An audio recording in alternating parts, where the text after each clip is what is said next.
आज आपण बघणार आहोत हिरव्यागार काटेरी वांग्याची झटपट अशी भाजी, जी अगदी झटपट बनवून तयार होते. तर बघू शकता इथे मी 250 ग्रॅम साधारण पाव किलो इतके आपण इथे वांगे घेतलेले आहे. तर हे वांगे बऱ्याचशा ठिकाणी नाही मिळत, भरपूर ठिकाणी मिळतात. पण जिथे मिळतात तिथे त्यांनी नक्कीच ह्या पद्धतीने करून बघा.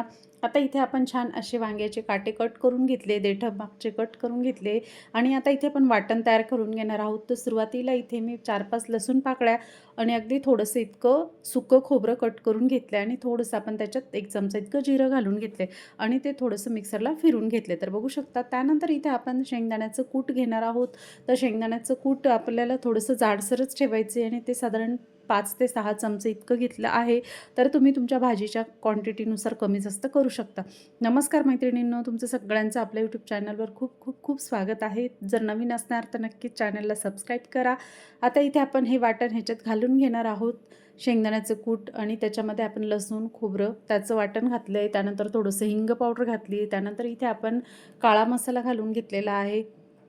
त्यानंतर इथे आपण लाल तिखट घालून घेणार आहोत. थोडीशी चिमूटभर हळद घातलेली आहे. खूप चविष्ट अशी ही भाजी बनवून तयार होते मैत्रिणींनो, तर नक्की करून बघा. त्यानंतर इथे आपण 1 चमचा इतकं गरम मसाला घातला आहे. तर गरम मसाला तुम्ही तुमच्या आवडीनुसार घालू शकता किंवा स्किप केला तरी चालेल. आणि मैत्रिणींनो, ही भाजी तुम्ही लाल चटणीची सुद्धा अगदी झटपट बनवू शकता आणि झणझणीत अशी बनवून तयार होते. त्यानंतर इथे आपण चवीनुसार मीठ घालून घेणार आहोत आणि इथे कढीपत्त्याची पानं घालून घेणार आहोत. जर तुमच्याकडे कोथिंबीर असेल तर जरूर घाला. आता इथे आपण अगदी थोडंसं तेल घालून घेणार आहोत. साधारण अर्धा चमचा इतकं तेल घालून घेतलेलं आहे आणि हे मिश्रण आपल्याला छान असं मिक्स करून घ्यायचे. आणि जर तुमच्याकडे कांदा लसूण मसाला असेल तर नक्कीच अर्धा चमचा इतका ह्याच्यामध्ये घाला, कारण कांदा लसूण मसाल्यामुळे ह्याची टेस्ट अगदी दुप्पट होते. तर हे भरलेलं वांगं खूप सुंदर चविष्ट असं बनवून तयार होतं. तर हे भाजी तुम्ही भाकरबरोबर किंवा तांदळाची भाकर, बाजरीची भाकर ह्याच्यासोबत तुम्ही खाऊ शकता किंवा चपातीसोबत. अगदी झटपट बनते, तर नक्कीच करून बघा मैत्रिणींनो. वांग्याच्या भाजीचे भरपूर प्रकार असे बनवून तयार होतात, तर नक्की करून बघा. अगदी झटपट आणि आयत्या वेळी तुम्ही ही करू शकता. त्यानंतर इथे आपण अगदी थोडंसं पाणी घालून घेणार आहोत. त्याआधी मैत्रिणींनो, तुम्ही माझा व्हिडिओ कुठून पाहत आहात मला नक्की कमेंट करून सांगा. आणि अगदी थोडा जरी व्हिडिओ आवडला असेल तर नक्की चॅनलला सबस्क्राईब करा, लाईक, शेअर, कमेंट नक्की करा. आता इथे आपण वांगं छान असं 4 कट देऊन कट करून घेतलेलं आहे आणि आपल्याला ह्याच्यामध्ये वांग्याला दाबून असा मसाला भरून घ्यायचा आहे. तर बघू शकता तुम्ही व्हिडिओमध्ये. आणि जर तुमच्याकडे अर्धा किलोची भाजी वगैरे करायची असेल वांग्याची, तर तुम्ही याचं प्रमाण दुप्पट घेऊ शकता. तर ह्या पद्धतीने आपण छान असं वांगं भरून घेतलेलं आहे. तर आपल्या चॅनलवर वांग्याच्या भाजीचे भरपूर व्हिडिओ आहेत, तर तुम्ही ते सुद्धा बघू शकता. आता पण इथे छान असे सर्व वांगे भरून घेतलेले आहेत. त्यानंतर इथे आपण कढई ठेवलेली आहे आणि कढईमध्ये साधारण 1 ते 1.5 चमचा इतका आपण इथे तेल घालून घेणार आहोत. तर सुरुवातीला आपल्याला वांगे छान असे ह्या तेलामध्ये फ्राय करून घ्यायचे. तर साधारण 5 ते 5 मिनिटं इतकं आपण इथे छान असं फ्राय करून घेणार आहोत. तर बघू शकता तुम्ही व्हिडिओमध्ये. तर व्हिडिओ तुम्ही कुठून पाहतात मला नक्की कमेंट करून सांगा आणि तुम्हाला व्हिडिओ कसा वाटला ते सुद्धा नक्की कमेंट करा मैत्रिणींनो.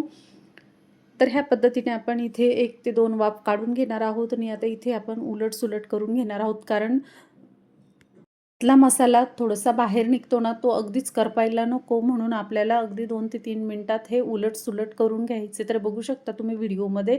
आणि मैत्रिणींनो, केव्हाही वांग्याची भाजी करताना आपल्याला छान असं तेलामध्ये परतून घ्यायचे वांगे, ज्याच्यामुळे आपल्या भाजीची चव दुप्पट होते आणि वांगंसुद्धा पटकन शिजतं.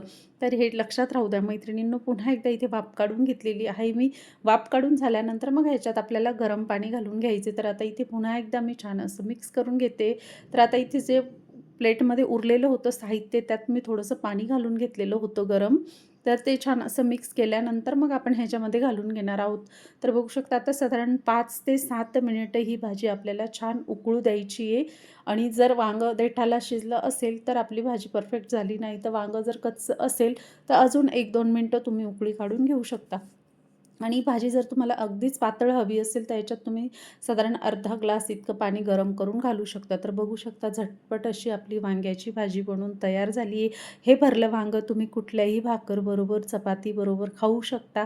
तर नक्कीच मैत्रिणींनो, करून बघा, खाऊन बघा आणि असंच प्रेम आणि आशीर्वाद राहू द्यात. व्हिडिओ पूर्ण पाहिल्याबद्दल तुमचं सगळ्यांचं मनापासून धन्यवाद.